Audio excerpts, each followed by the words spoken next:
अस्सलाम वालेकुम। तो अभी हमें बात करनी है ग्रेविटेशनल फील्ड स्ट्रेंथ की। ग्रेविटेशनल फील्ड में अगर आपको एक वर्ल्ड फील्ड वाला नज़र आ रहा हो तो इसी को लेके मैं चलता हूँ। सपोज मैं अर्थ की बात कर रहा हूँ, ये मेरे पास अर्थ है, तो अर्थ के अराउंड जैसे कि क्रिकेट फील्ड होता है कि खास स्पेसिफिक बाउंड्री में आप खेलते हो, उसको क्रिकेट फील्ड कह देते हो। तो जमीन के गिर्द भी वो बाउंड्री, वो रीजन, वो एरिया जिसमें जमीन हर चीज को अपने सेंटर की तरफ अट्रैक्ट कर रही होती है, वो रीजन, वो बाउंड्री, वो एरिया अराउंड द अर्थ कहलाता है gravitational field. The region around the earth on which it attracts every object towards the center of earth.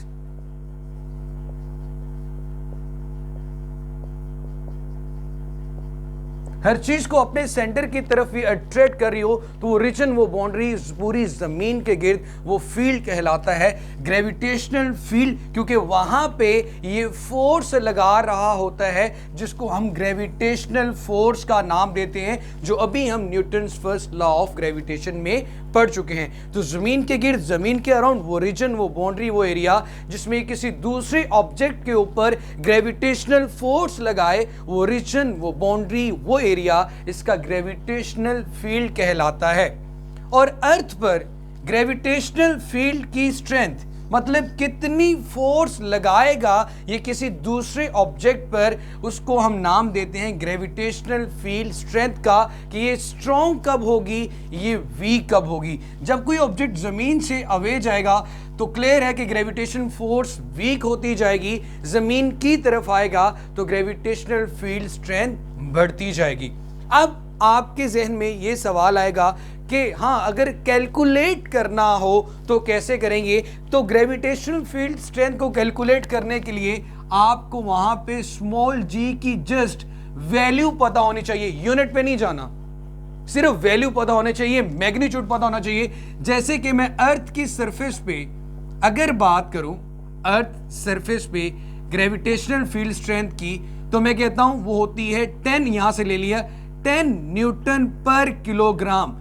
Gravitational force एक मैस पर 10 न्यूटन एक्ट करती है, 1 kg मैस पर 10 Newton force act करती है अर्थ पर। अगर आपका मैस 50 kg है तो आप पर ग्रेविटेशनल फील्ड स्ट्रेंथ क्या होगी?